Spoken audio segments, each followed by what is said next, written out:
ഇന്നത്തെ video power മെഷീൻ്റെ oil മാറ്റിയതാണ് കേട്ടോ. ഓയിലൊക്കെ നന്നായിട്ട് തുടച്ച് വൃത്തിയാക്കിയിട്ടുണ്ട്.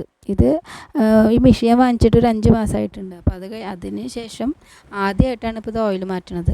അപ്പോൾ മാറ്റിയപ്പോൾ തന്നെ നന്നായിട്ടൊരു ഡസ്റ്റും പിന്നെ നമ്മൾ തുണി തയ്ച്ചതിൻ്റെ സീക്വൻസ് അതുപോലെ കട്ട് ബീഡ്സ് കട്ട് ട്യൂബ്സ് എല്ലാം അതിൻ്റെ ഉള്ളിൽ ഉണ്ടായിരുന്നു. അപ്പോൾ അതൊരു ചവണയൊക്കെ വെച്ചിട്ട് നമ്മൾ മാറ്റിയിട്ടുണ്ട്. നന്നായി തുടച്ച് വൃത്തിയാക്കിയിട്ട് നമുക്കതിൽ ഓയിൽ ഒഴിച്ച് കൊടുക്കണം.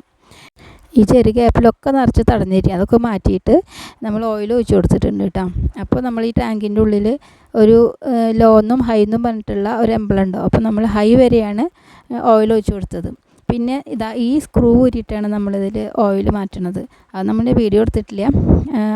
അത് ഊരി കഴിഞ്ഞാൽ അടിയിലൊരു ട്യൂബുണ്ട്. ആ ട്യൂബിൽ കൂടെ നമുക്ക് താഴെ ഒരു ബോട്ടിൽ വെച്ചിട്ട് ഓയിൽ കളക്ട് ചെയ്യാം. അതാണ് എൻ്റെ മെഷീനിൽ ഉണ്ടായിരുന്ന പണ്ടത്തെ ഓയിൽ. ഇതിൻ്റെ കളർ നന്നായിട്ട് ചേഞ്ച് ആയിട്ടുണ്ട്. നമുക്കിനി ഓയിൽ നമ്മുടെ സാധാ മെഷീനിലൊക്കെ ഉപയോഗിക്കാം കേട്ടോ. അപ്പോൾ നമ്മുടെ മെഷീനൊക്കെ അടിപൊളിയായിട്ട് നമ്മൾ ഓയിലൊക്കെ മാറ്റിയിട്ടുണ്ട്. അപ്പോൾ വീഡിയോ ഇഷ്ടപ്പെട്ടെങ്കിൽ ലൈക്ക് ചെയ്യുക, ഷെയർ ചെയ്യുക, സബ്സ്ക്രൈബ് ചെയ്യുക. താങ്ക്